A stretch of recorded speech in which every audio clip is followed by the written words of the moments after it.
الحمد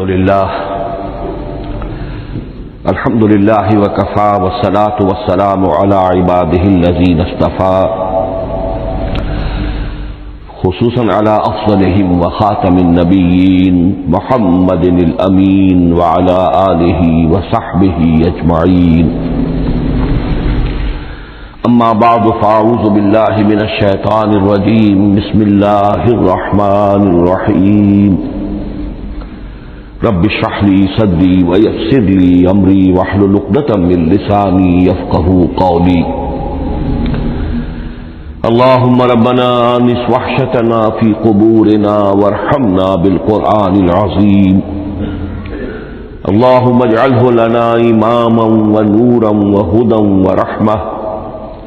اللهم ذكرنا منه ما نسينا وعلمنا منه ما جهلنا وارزقنا تلاوته آناء الليل وآناء النهار واجعله لنا حجة يا رب العالمین آمین. کل دو نشستوں میں تعارف قرآن کے ضمن میں جن عنوانات پر گفتگو ہو چکی ہے ان میں سے ایک تشنا رہا قرآن حکیم کی ترتیب اور تقسیم. اس کی تدوین کے بارے میں گفتگو ہماری مکمل ہو چکی تھی کہ قرآن حکیم کی تدوین 3 مراحل میں مکمل ہوئی.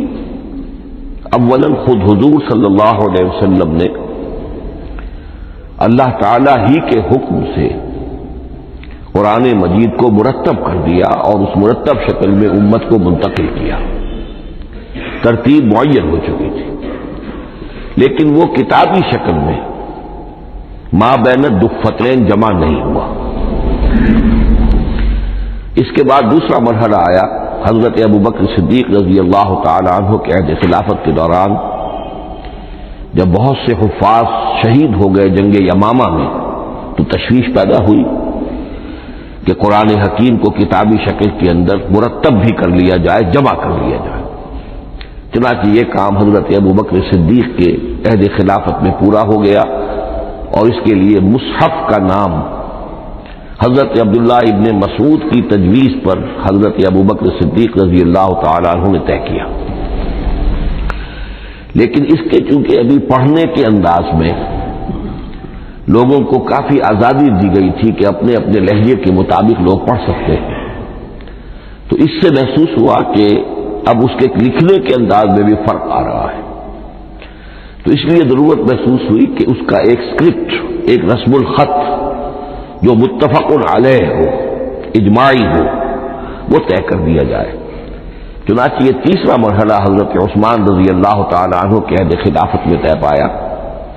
اسی لیے اس کو اب مصحف عثمانی کہتے ہیں، اس لیے کہ وہ رسم الخط اب ہمیشہ کے لیے طے ہے. اس کے آفیشیل نسخے تیار کیے گئے اور بڑے بڑے شہروں میں جو بھی اس وقت اس مسلمان ممالک تھے ایک ایک نسخہ بھیج دیا گیا اور باقی نسخے جو ہیں وہ طرف کر دیے گئے. تو اس طریقے سے گویا کہ ربع صدی کے اندر یہ تینوں مرحلے جو ہیں مکمل ہو گئے ہیں. اور جیسا کہ میں نے عرض کیا، سب تسلیم کرتے ہیں کہ جو قرآن آج ہمارے پاس ہے وہ وہی ہے بعینہ جو محمد الرسول اللہ نے اپنی امت کو دیا تھا. البتہ جہاں تک قرآن کی ترتیب اور تقسیم کا تعلق ہے، بعض باتیں تو میں بیان کر چکا ہوں، ان کا صرف اجمالی اعادہ کروں گا.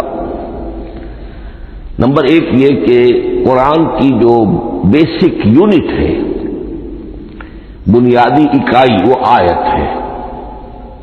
آیت کو ہم جملہ نہیں کہہ سکتے، آیت کو ورس نہیں کہہ سکتے، مصرع نہیں کہہ سکتے، اس کی اسی اصطلاح کو ہمیں ریٹین کرنا ہوگا.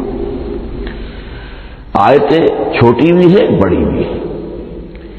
آیتیں صرف حروف مقطعات پر بھی مشتمل ہیں اور مرکبات ناقصہ پر بھی مشتمل ہے. پورے جملے کی ایک آیت بھی ہے اور کئی جملوں پر ایک آیت بھی مشتمل ہے. یہ تمام امور توقیفی ہیں، یعنی حضور صلی اللہ علیہ وسلم کے بتانے پر موقوف علیہ ہیں. ان میں کسی کے اجتہاد کو، کسی منطق، کسی گرامر، کسی نحو، کسی بیان کے کسی اصول کو کوئی دخل نہیں. جہاں تک آیتوں کی تعداد کا تعلق ہے وہ مختلف فی ہے، وہ اتفاقی نہیں ہے، اس لیے کہ 6,500 کے لگ بھگ آیات ہیں۔ فرق کیوں ہے؟ ایک بڑا فرق تو اس وجہ سے واقع ہو جاتا ہے کہ تمام سورتوں کے آغاز میں جو آیت بسم اللہ لکھی ہوئی ہے اس کے ضمن میں ایک اختلاف ہے کہ آیا ہر مرتبہ اس آیت کو کاؤنٹ کیا جائے یا نہ کیا جائے۔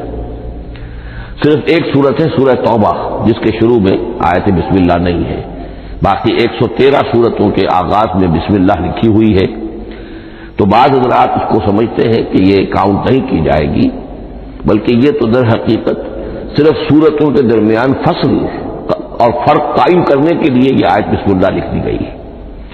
تو آپ سمجھیے کہ جو اس پہ اختلاف ہوگا تو 113 کی عدد کا فرق تو اسی سے واقع ہو جائے گا۔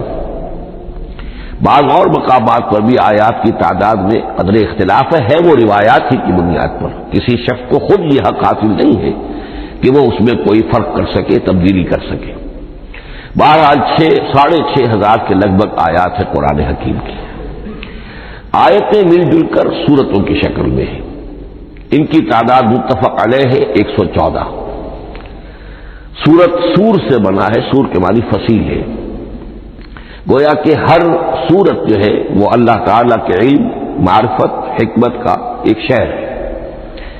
سورتوں میں آیات کے باہمی ربط کے حوالے سے اس کے معنی کے اندر اور اس کی حکمتوں کے اندر اضافہ ہوتا ہے، ربط آیات، اور جس طریقے سے کہ مختلف موتیوں کو پرو دیا جائے ایک دھاگے میں، اس سے ہار وجود میں آئے، جو ترتیب ہوگی موتیوں کی اس سے ان موتیوں کا حسن دوبالا ہو جائے گا۔ ایسے ہی معاملہ آیات قرآنیہ کا ہے کہ جو ایک سورت کے اندر ہے اور ہر سورت کا ایک مرکزی مضمون یا عمود ہوتا ہے اور تمام آیتیں اس سے منطلق اور اس سے منسلک ہوتی ہیں۔ ان صورتوں کے بعد جیسا کہ میں نے عرض کیا دور صحابہ میں ہمیں صرف ایک اصطلاح اور ملتی ہے، حزب اور یا منزل۔ وہ اس سہولت کے لیے کہ اگر ایک ہفتے میں پورا قرآن ختم کرنا ہو، اس کی تلاوت مکمل کرنی ہو تو روزانہ ایک حزب پڑھ لیا جائے۔ یہ چونکہ دور صحابہ میں بھی مذکور ہے لہذا اس میں ہم دیکھتے ہیں کہ حسن موجود ہے، یعنی یہ کہ نہ تو یہ قباحت ہے کہ سورتوں کو توڑا گیا ہو بلکہ پوری صورتیں شامل ہیں، کوئی مصنوعی مساوات قائم کرنے کی کوشش نہیں ہے، کوئی حزب نسبتاً تھوڑا سا زیادہ بڑا ہے، کچھ تھوڑا سا چھوٹا ہے، لیکن تقریباً مساوی ہے، خام خواہ کی کوئی مصنوعی مساوات قائم کرنے کی کوشش نہیں ہے۔ اور اس کے باوجود یہ حسن موجود ہے کہ سورہ فاتحہ کو اگر ہم علیحدہ رکھ دیں کہ وہ پورے قرآن حکیم کے لیے ایک دباچہ اور مقدمہ ہے، تو پہلے حزب یا پہلی منزل میں 3 سورتیں، دوسرے میں 5، تیسرے میں 7، چوتھے میں 9، پانچویں میں 11، چھٹی میں 13، یہ سیڑھی ہے بالکل۔ اور جو آخری حزب مفصل کہلاتا ہے، اس میں چونکہ آخری پارے میں آپ کو معلوم ہے چھوٹی چھوٹی صورتیں ہیں تو تعداد 65 ہے، وہ بھی جو آخری تعداد ہے 13 اس کا ملٹیپل ہے۔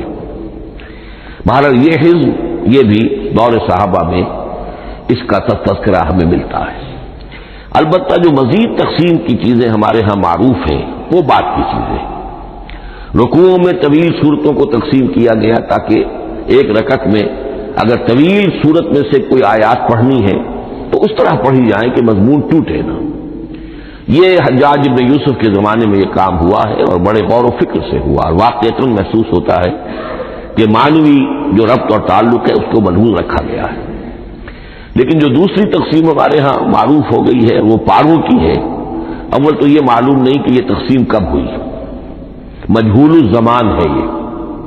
نمبر 2 یہ کہ اس میں یہ زیادتی بھی نظر آتی ہے کہ سورتوں کی فصیلیں توڑ دی گئی ہیں، گویا کہ ایک مصنوعی مساوات قائم کرنے کے لیے کہ 30 دن میں اگر قرآن مجید ختم کرنا ہو، ہر مہینے میں ایک ختم قرآن کوئی شخص کرنا چاہے تو روزانہ ایک پارہ پڑھ کر، لیکن یہ کہ اس میں وہ حسن موجود نہیں ہے بلکہ یہ قباحت موجود ہے کہ سورتوں کاٹ دی گئی۔ اس کے بعد اب جو بات مجھے عرض کرنی تھی وہ یہ ہے کہ زیادہ عرصہ نہیں گزرا کہ قرآن حکیم کی ترتیب اور تقسیم کے ضمن میں ایک اور حقیقت سامنے آئی ہے، اور یہ حقیقت یہ ہے کہ قرآن حکیم کی سورتوں کے گروپس ہیں۔ اب یہ چونکہ ایک بالکل ماضی قریب کا معاملہ ہے، اس سے پہلے یہ ذکر